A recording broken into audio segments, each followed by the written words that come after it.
Welcome back to another IAB podcast and video series. Well, today I've got the great pleasure of speaking to Javed Laher and Dexter Simms. They've known each other for 23 years. They grew up together in the rough streets of South London, and they decided to, well, first of all, they've gone into business. Great story behind how they did that. But now they formed this alliance, I would call it, to help the next generation to show that success is possible wherever you're coming from. And they've created a podcast series called SuitsnTracksuits. Love it. Dexter's got his own clothing brand. Javed's got his own it's a software company, creates apps, things like that. But they've come together to really inspire the next generation, and they are doing that phenomenally. They're huge givers in terms of charity and their time and energy.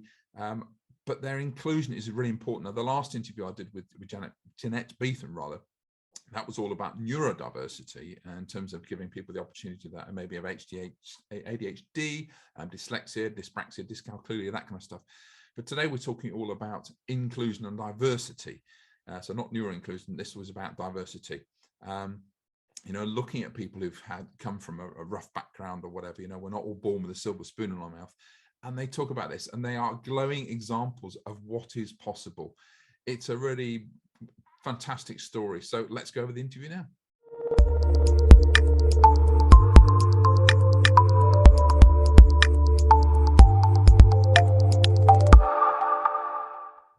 Here we go.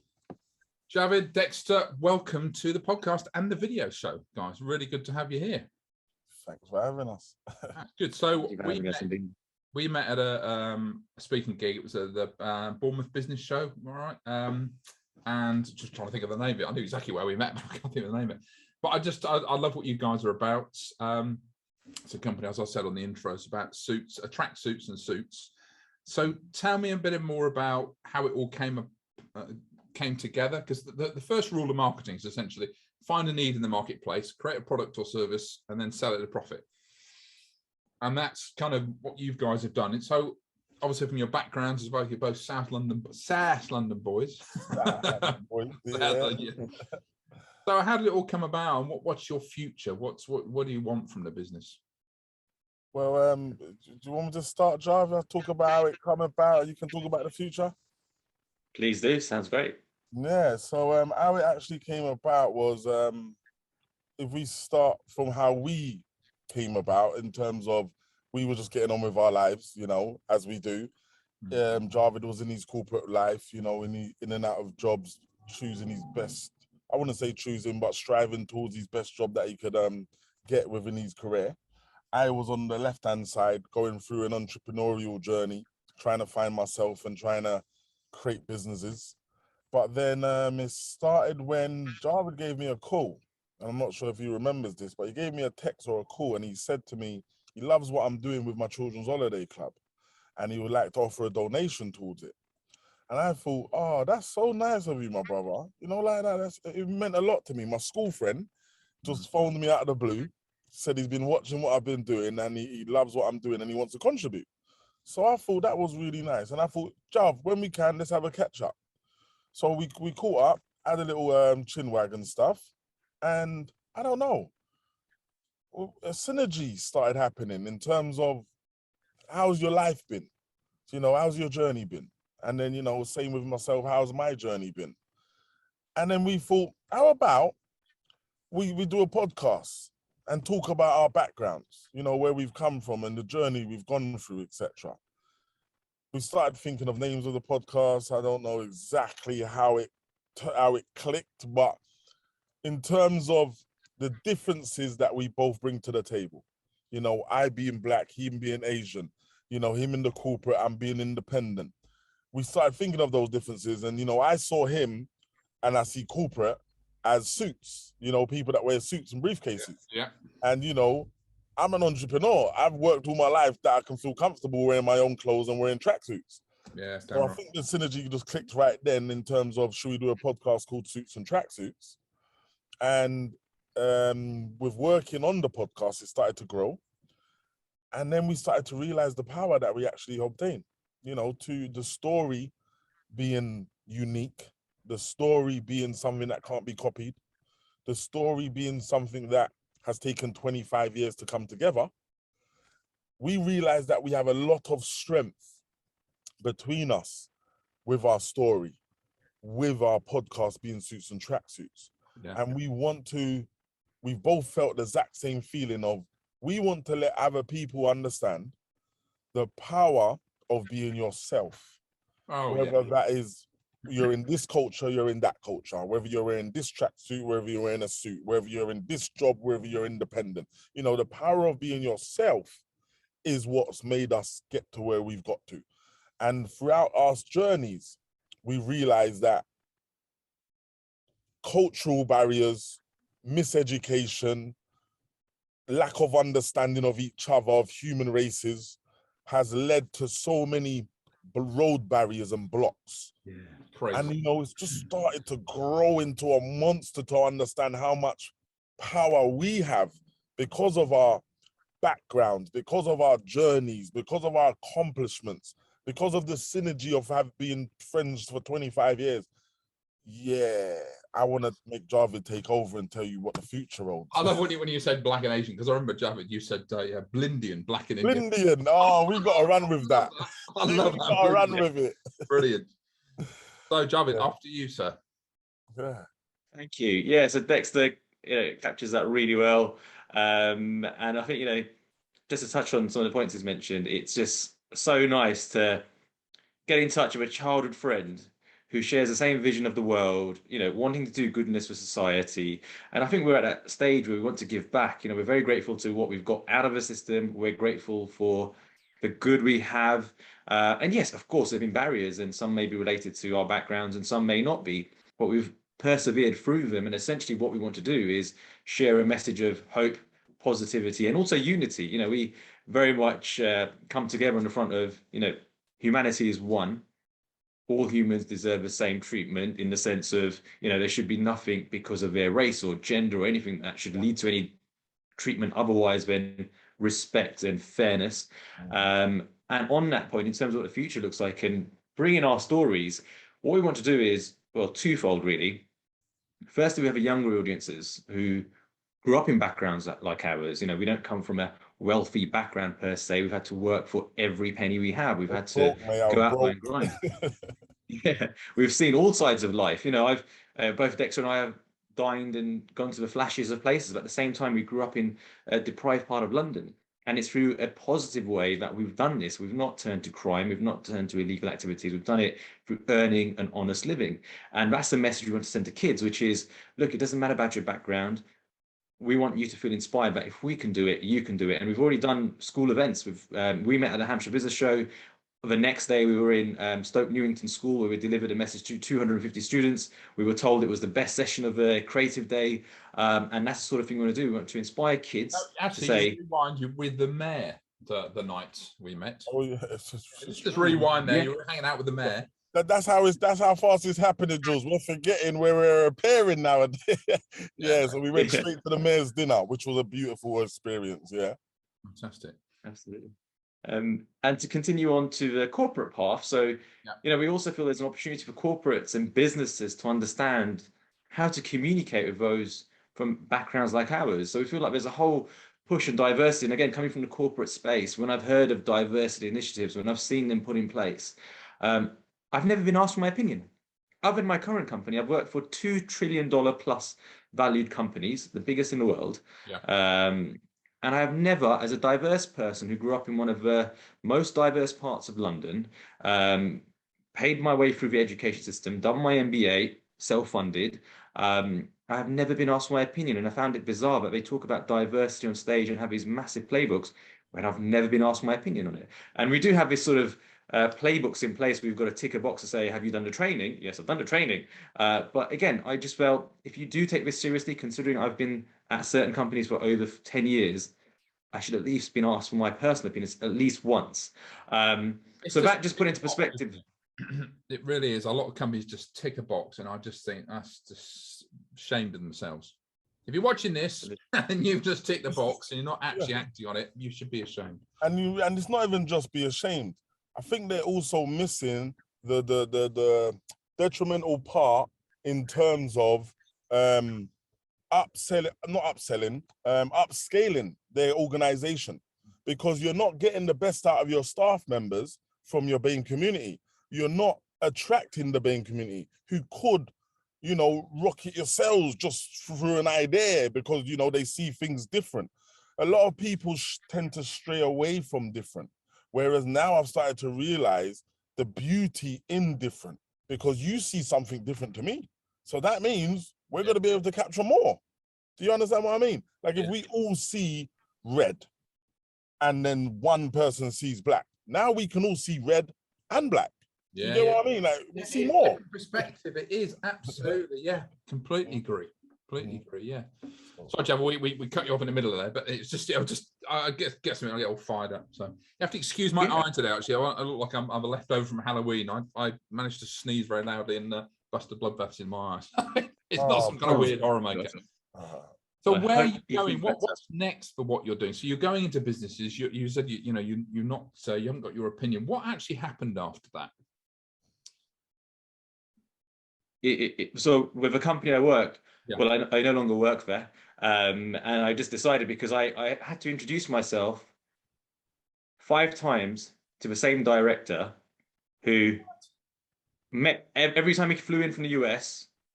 He just reintroduced himself, and I was like, he doesn't remember me, but he remembers my colleague James, who's been here less than a year, and I trained him up, and I've known the industry a lot longer, and it just made me realize, and you know, this is the thing which people pick up on energy. You know, as a human, regardless of your background, there are unspoken energies in the world. You know, am I accepted? There's the basics of love and belonging. You know, a human needs that sort of need of being wanted. You know, we can talk about relationships, but you know, from a business perspective, it's, do I feel included? Do I feel valued? And I remember having business ideas, which I said to one of the companies, and I said, you know, in the next 5 years, I see voice assistants on the phone being the next big thing. Yeah. And they said, no, you're too futuristic. It's never going to happen. I actually didn't get a job as a result. 5 years later, Siri came out, Cortana came out, Google Play came, like all of the voice assistants came out. And even now the metaverse, I'd actually predicted, and I've got slides from 2010 where I speak about avatars and people living in this virtual world. And then I had other ideas around mobile phones and how, you know, there was a certain way to approach the younger audiences. And then I felt like my ideas weren't being heard, and I saw how others were being responded to in the workplace. So then the next idea I saw or had was that there's going to be a recession. People are going to lose their jobs because of technology being adopted. So I'm going to create an app which helps people earn a living by selling food from home. Fast forward to now, we're now in a situation where people have lost their jobs, and I have got an app live, which the BBC wants to speak to me about, because I decided to take action and pursue my own objectives and not tell the company about it and just do it myself. So, you know, I think being valued is so important. And essentially what we want to do is empower people to have self-belief, have self-confidence, and, you know, help those in organizations to know how to deal with our backgrounds. And I'll keep it short there. Yeah, no, I love it. So my first question came up that you've got the background. And I think I talked a bit about this when I did my talk when we met, about not being defined by your past. So you've had all that. You could say you've had a crap upbringing, whatever. I mean, you might have had a great family life, but all this stuff. So you had kind of a lot stacked in against you. So where do you think, both of you, where did you find your self-confidence? And now to go out there and just to not be a number. Go, no, hang on a minute, I've got something and I'm going to go for it. Where do you think that comes from? I'm going to tell you my one, and I'll tell you why, because this involves Dexter. Yeah, and it's all his fault. It's actually no. So I tell you what it is, and this is the most important thing for me. Dexter was my ally in the school.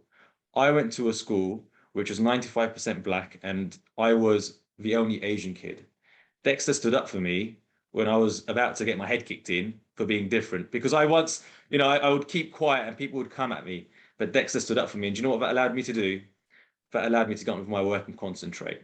So, you know, from a very early age, and I question if I didn't have that ally within the class, because Dexter was always taller than everyone else, you know, would I have continued just to be quiet and not speak up and not have that confidence? Because it, you know, when you have a sort of minority, you need someone from the majority that you can have as your ally.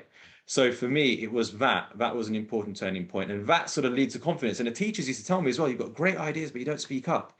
Then I started getting, people giving me the confidence, and then they couldn't shut me up, and here I am today on your podcast.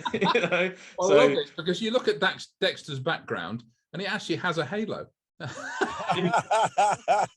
Angel Dex, or an angel.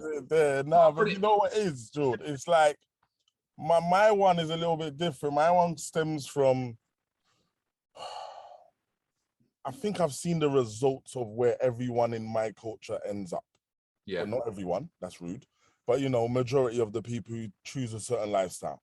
And I was once living this lifestyle to a high degree. And I've realized that I've never met a successful Scarface. I've never met a successful Al Capone. So once I've registered that in my head, I realized that, oh, this is not going to last forever. This is not what I want to do. I need to learn some other stuff. Yeah. That was the hardest part in my life, learning this other stuff, because I wasn't going to college. I didn't go to college. Well, I went to college and done sports and recreation, but I didn't go to university. And then I started thinking, okay, what am I actually good at? So coming from my street background, so this is where the blueprint of my hustle comes from, is I was always told about selling product. I was also told about always having product rather than having money. So growing up as a teenager, I quickly realized that was the mentality of street people because that's all they knew. So I needed to learn how to change the product. Once I realized I could change the product, and I read Robert Kiyosaki, Rich Dad Poor Dad, when I was 21 years old, and I changed the product for football. I changed the product for raving. I changed the product for events. I changed the product for selling cars. I was buying and selling anything that I could get my hands on. I remember at one stage I was selling house telephones. Do you know what I mean? Yeah. I realized I'm good at selling. I'm a people's person.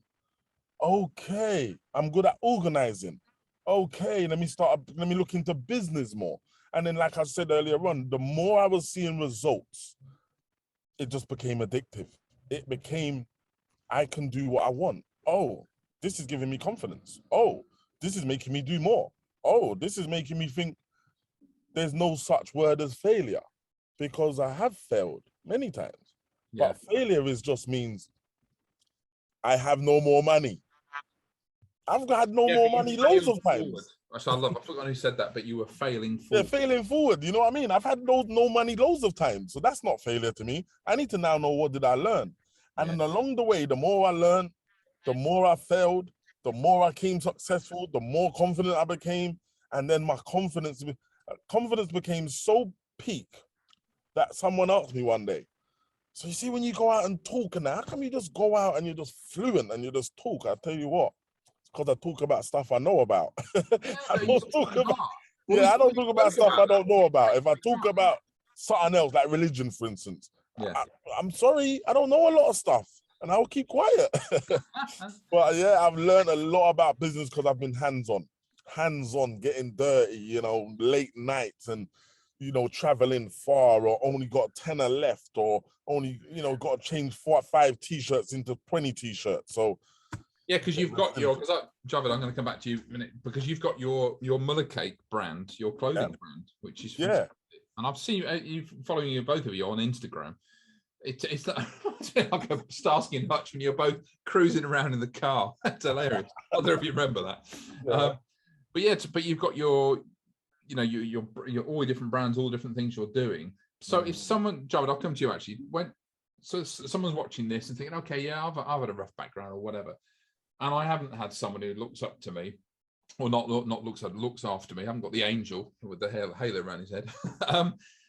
Where can they go? What can they do? It's a great question, especially in the current times when people have been stuck indoors given the COVID situation. It's taken away that human element. It's taken away that in-person sort of inclusion. But at the same time, it's also removed that bullying factor. It's also taken away some of that as well. That politics element which existed in places is faded away a little bit. So I'd say, a lot of it, the bits that they can take is the self-belief. You might take a while to get out there and find your voice, but find your inner voice, find your purpose. Everyone should feel valued, and never to let anyone dim your light. Like, school was one part. In the workplace, I've had a lot of people trying to dim my light because they're not used to people from my background speaking up. And I'll tell you what I mean there. Traditionally, from an Indian background, people are expected to be quite quiet, very, very polite. And, I grew up in a very rough school, part of London, and went to a very rough school. I had to stand up for myself and kind of, in the playground, the fights, whatever. And again, having the right allies around. But still, I had to sort of stand up for myself. So I come with a bit of fierceness. And again, it's not culturally normal. And that's why I say I'm Blindian. I'm a more black Indian than just your Asian guy. And take that into the workplace. And you've got someone who's, I've done my studies, I've done my education, and I come with, I stand firm on my 2 feet and I come with opinions.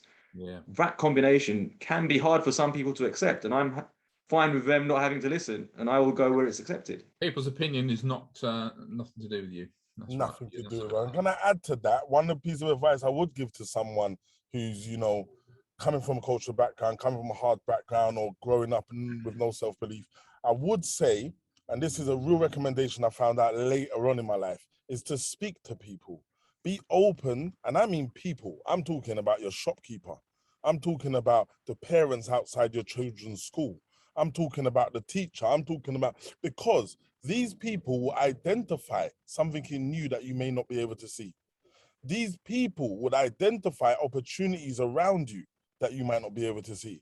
So you might feel down, you might feel you're not good, you might feel hopeless, but once you spoke to someone, they say, wow, you speak beautiful, your voice. Have you ever thought about doing voiceovers? And you're gonna think, what? Voiceovers? But that might be the spark of your career.